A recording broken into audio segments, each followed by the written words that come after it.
अस्सलाम वालेकुम रहमतुल्लाहि व बरकातुहू। वालेकुम अस्सलाम वरहमतुल्लाह। कैसे हैं अब्दुल्ला? फ़ाइन अल्हम्दुलिल्लाह। जी जनाब, आज आप किस सवारी के बारे में बताएंगे? इंशाअल्लाह आज मैं आपको साबित बिन कैस अंसारी रज़ी अल्लाह ताला अन्हु के बारे में बताऊंगी। अंसारी से कुछ ध्यान में आ रहा है? सारे लोग जो मदीना ऑलरेडी थे, अपने मोहम्मद ने हिजरत किया। हाँ बिल्कुल, जो अंसारी जो रसूलुल्लाह सल्लल्लाहु अलैहि वसल्लम ने जब मदीना हिजरत की थी तो जो ऑलरेडी लोग मदीना में थे वो अंसारी कहलाए थे। जो साथ गए थे हिजरत करके वो कौन थे अब्दुल्ला? महाजिर कहलाए थे। ठीक है जनाब। अच्छा, ये इनका ताल्लुक हजरत कबीले से था, साबित बिन कैस अंसारी रज़ी अल्लाह ताला अन्हु। और दूसरा कबीला कौन सा था, कुछ जहन में है? औस और हजरत, दो। इसके अलावा कुछ और लोग भी तो थे मदीना में, यहूद। ठीक है जनाब, बिल्कुल ऐसे ही था। और पता है आपको कि साबित बिन कैस जो हैं ये चंद यानी सरदारों में से थे और बहुत ही ज़बरदस्त या बात बहुत अच्छी करते थे, बड़ी ज़ोरदार आवाज़ थी और बहुत हाजिर जवाब, और बहुत ही जो है वो क्या कहते हैं ज़बरदस्त। यानी इनकी बात ऐसी होती थी, जब ये बात शुरू करते थे ना तो लोग एकदम खामोश हो जाते थे, बड़े मरूब होते थे इनसे। और ये क्या होता है, मोहम्मद साहब के खतीब थे। बिल्कुल सही, बिल्कुल सही। और ये इनको बिल्कुल ये टाइटल दिया था रसूलुल्लाह सल्लल्लाहु अलैहि वसल्लम ने खतीब का, क्योंकि ये बहुत ज़बरदस्त बात बहुत अच्छी करते थे, मुकालमा बहुत अच्छा करते थे, तो ये खतीब रसूल कहलाए थे। और एक शायर भी तो रसूलुल्लाह सल्लल्लाहु अलैहि वसल्लम ने थे ना, उनका पता है आपको कौन से थे? हसन बिन साबित। हसन बिन साबित। ये साबित बिन कैस हैं और जो शायर जो थे वो हसन बिन साबित। ठीक है।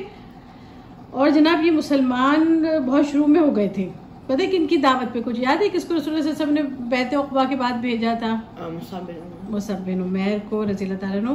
और उन्होंने आके जब यहाँ कुरान पढ़ा, मदीना में दावत दी हिजरत से पहले रसूलुल्लाह सल्लल्लाहु अलैहि वसल्लम की, तो ये कुरान से बड़ा मरूब हुए। जब इनको मज़ीद कुरान के बारे में जाना, इस्लाम के बारे में, तो फ़ौरन ये मुसलमान होगा। जब रसूलुल्लाह सल्लल्लाहु अलैहि वसल्लम हज़रत अबू बकर सिद्दीक़ के साथ पहुँचे मदीना तो बड़ा ज़ोरदार इन्होंने इस्तकबाल किया था।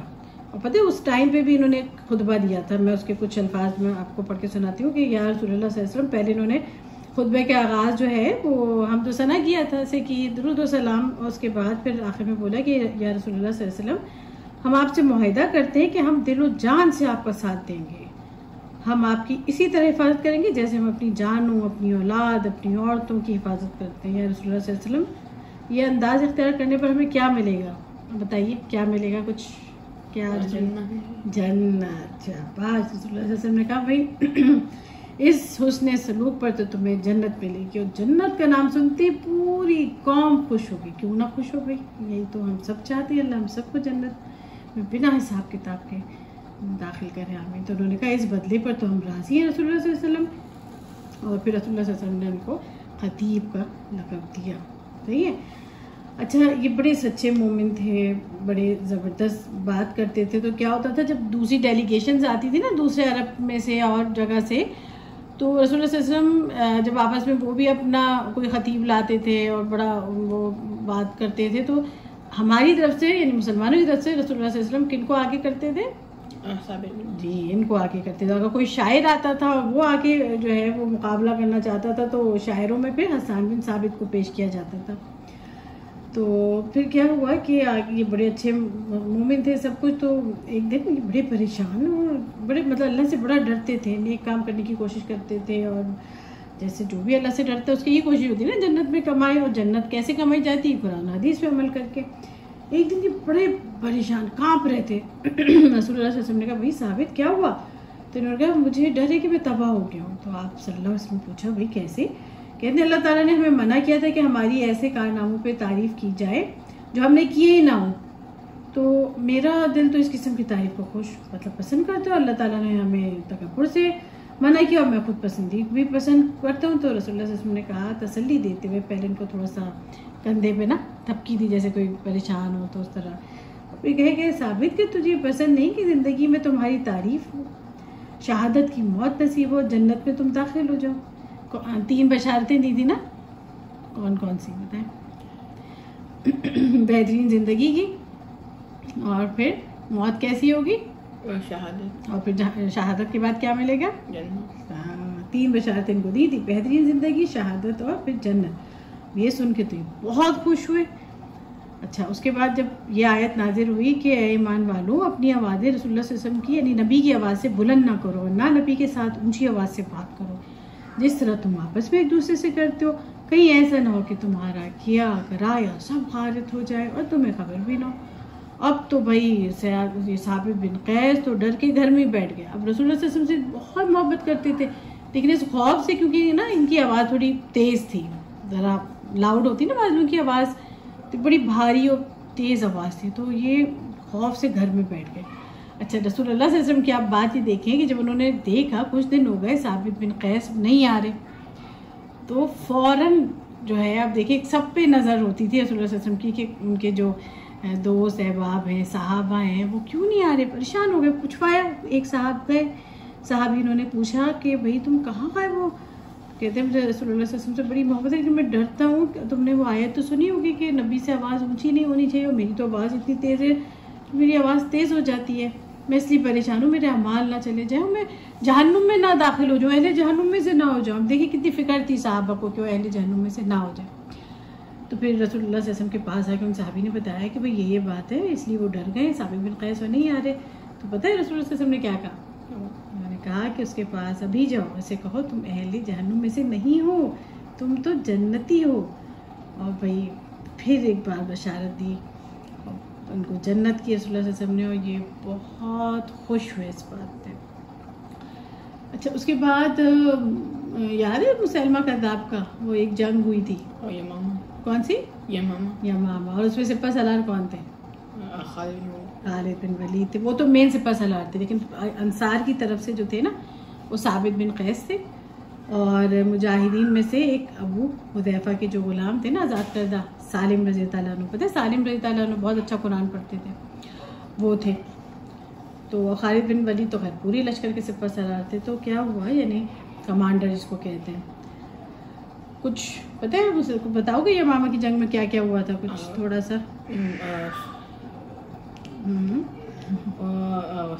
पहले तो मुसैलमा की लश्कर जो थी मुसलमान साथ में, जोर से बोलो आवाज़ नहीं आ रही। पहले जो मुसैलमा की लश्कर थी वो मुसलमान के ऊपर हाजिर हो गए, हावी हाजिर नहीं हावी हो गए।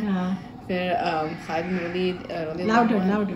वलीद रज़ियल्लाहु अन्हु ने मुझे फ्लिप कर दिया, और फिर मुसलमान मुसैलमा को आर्मी को चेस करते हैं जब तक वो अपने फोर्ट के अंदर चले गया, जिसमें से दरवाज़ा बंद करके जिस पे दरवाज़ा बंद कर समझ के महफूज हो गया। और फिर अनस रज़ियल्लाहु अन्हु की भाई बर्रा बिन मालिक ने फिर उसने अंदर खुद के दरवाज़ा खोला था।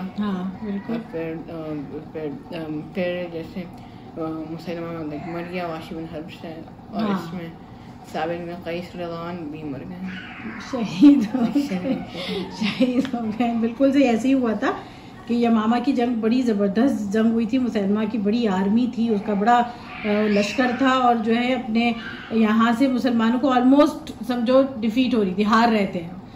ये हो गया था कि खालिद बिन वलीद के खैमे, क्योंकि सिपा सलार थे ना, उनके खैमे तक पहुँच गए, उसको नुकसान पहुँचाया, उनकी बीवी को बस कत्ल ही करने वाले थे, लेकिन शुक्र है कि वो फिर बच गई। और फिर मुसलमान आपस में झगड़ा भी शुरू हो गया, जब पैनिक हो गए ना, सब परेशान हो गए, भगदड़ मच गई। तो इस तरह इन्होंने सबको अपने सर पे कफन बांधा और सबके सामने खड़े हो गए, मुसलमानों से कहा कि रसूलुल्लाह सल्लल्लाहु अलैहि वसल्लम की मौजूदगी में कि हम इस तरह लड़ा करते थे, बड़ी अफसोस की बात है कि तुम पर दुश्मन हावी हो रहा है, और ये बड़े गजब की बात है कि तुम दुश्मन के मुकाबले में पसपा हो चुके हो। फिर उन्होंने अपनी निगाह आसमान की तरफ उठाई, दुआ की कि अल्लाह ताला मुसैलमा कज़्ज़ाब और इसकी कौम का जो के शिर्क से मैं तो बरात का इज़हार करता हूँ, अल्लाह ताला मुसलमान जो इस तरह पसपा हो चुके हैं, मैं इससे भी बरात का इज़हार करता हूँ। और फिर बर्रा बिन मालिक, जैसे तुमने बताया ना, अनस बिन मालिक उनके भाई वो, और ज़ैद बिन खत्ताब, कौन थे ज़ैद बिन खत्ताब? हाँ उनके भाई थे, बिल्कुल सही, उमर बिन खत्ताब के भाई थे वो। और फिर यही सालिम और जो आज़ाद करदा गुलाम थे अबू हुदैफा के, ये सब मिल के इनके साथ साबित बिन कैस ने ऐसा दावा बोला कि अल्हम्दुलिल्लाह मुसलमानों को अल्लाह ने फतह दी। अच्छा, उन्होंने हुआ क्या था कि वो अंदर छुप गया था जाके मुसलमा, उसने अपना किला का दरवाज़ा बंद कर लिया, उसकी सारी फौज चली गई, ऊंची ऊंची दीवारें थी, सोच रहे थे हम महफूज हो गए अंदर मस्त। इधर से मुसलमानों के पास तो ईमान था, वो तो डरते नहीं किसी से। बर्रा बिन मालिक जो हज़रत अनस के भाई हैं, उन्होंने कहा मुझे उठा के अंदर फेंक दो किसी भी तरह, किसी भी नेज़ों की मदद से कुछ भी करके मुझे ऊंचा करो, मैं अंदर कूदता हूँ। देखो कितने बहादुर थे ना, सोचो खुद उनको पता था अंदर गया तो हशर क्या होगा दुश्मनों में अकेले, और दुश्मनों के जहन में भी नहीं कि मुसलमान इतना मोहब्बत अल्लाह से करते हैं, वो कूद पड़े अंदर। खूब लोगों ने वहाँ पे जो दुश्मन थे मुसलमान कज़ाब की आर्मी, बड़ा उनको जख्मी किया। पर ईमान की उनकी ऐसी ताकत होती है, अल्लाह की ऐसी मदद आती है कि वो सबको चीरते हुए गए, दरवाज़ा उन्होंने खोल दिया, मुसलमानों ने हल्ला अंदर बोला और वो लोग एक्सपेक्ट ही नहीं कर रहे थे और उनको तहस नहस कर दिया। और वहशी बिन हर्ब था ना जिसने पहले हज़रत हमजा को शहीद किया था, फिर मुसलमान हो गया था, वो नेज़ा बड़ा अच्छा चलाता था, स्पेयर जो होता है, उसने उसी नेज़े से मुसलमान का काम तमाम कर दिया। और इसमें ज़ैद बिन खत्ताब भी शहीद हो गए थे जो हज़रत उमर के भाई हैं, और वो अबू ज़ैफ़ा उनके जो आज़ाद करदा ग़ुलाम सालिम, सब और बहुत सारे पता है हाफिज़ कुरान शहीद हुए थे। इसी पे फिर उन्होंने हज़रत उमर ने हज़रत अबू बकर से कहा था यमामा की जंग के बाद कि हमें कुरान को जो ना किताबी शक्ल में महफूज कर लेना चाहिए, क्योंकि बहुत सारे हफ़ाज शहीद हो रहे हैं तो होना चाहिए। इसी के बाद उन्होंने तजवीज़ पेश की थी। तो बहरहाल ये इनको भी अल्लाह ने शहादत नसीब कर दी साबित बिन कैस को। लेकिन पता है अब्दुल्ला एक ज़बरदस्त वाक़या इस वक्त हुआ था। वो वाक़या क्या था? वो वाक़या ये था कि ये शहीद हो गए तो एक मुसलमान फ़ौजी ने इनके पास से गुजर रहे थे, उन्होंने बड़ी एक्सपेंसिव सी उमदा सी ज़रा जो शील नहीं होती वो पहन रखी थी, वो उन्होंने उस मुसलमान फ़ौजी ने क्या किया, इनके जिस्म से उतार के वो ज़रा अपने पास ले गया। ये एक और साहबी के ख्वाब में आए जबकि शहीद हो चुके थे। ये होता क्या है कि नबियों को तो मिलते हैं मौजे, लेकिन जो अल्लाह के नेक बंदे होते हैं ना उनकी करामात होती है, लेकिन वो नेक ही होने चाहिए, सच्चे वाले नेक, है ना।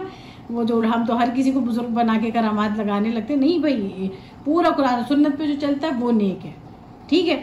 तो भाई क्या हुआ कि ये जो है इनके ख्वाब में आए, इन्होंने उन साहबी से कहा कि फला जो है आदमी, उसका हुलिया बताया, वो मेरी ज़रा लेके चला गया, उसने वहाँ जाके खेमे में छुपाई है, तुम जाओ खालिद बिन वलीद को बोलो कि वहाँ से मेरी ज़रा निकालें। अच्छा, उस वक्त जो है अबू बकर खलीफा थे, रसूल सल्लल्लाहु अलैहि वसल्लम का इंतकाल हो चुका था, तो वापस जाके अबू बकर को बोलो कि मेरे ऊपर इतना इतना कर्ज है, मेरे गुलाम है, उनको आज़ाद करे, मेरा कर्ज उतारे, क्योंकि तुम्हें पता है जो कर्ज होते हैं ना, जो लोन, वो शहीद का भी माफ़ नहीं है, पता है तुम्हें। तो अल्लाह ताला से यही दुआ है कि हम सब जब भी जाए अल्लाह हम से किसी के ऊपर कोई भी कर्ज ना हो, किसी का भी। बहरहाल वो उठे साहब ही, उन्होंने जाके खालिद बिन वलीद को ख्वाब सुना, उन्होंने एक आदमी भेजा, तो वाकई उसी जगह से जहाँ पे उसने वो छुपाई थी ना, उसी जगह से वो ज़रा मिल गई।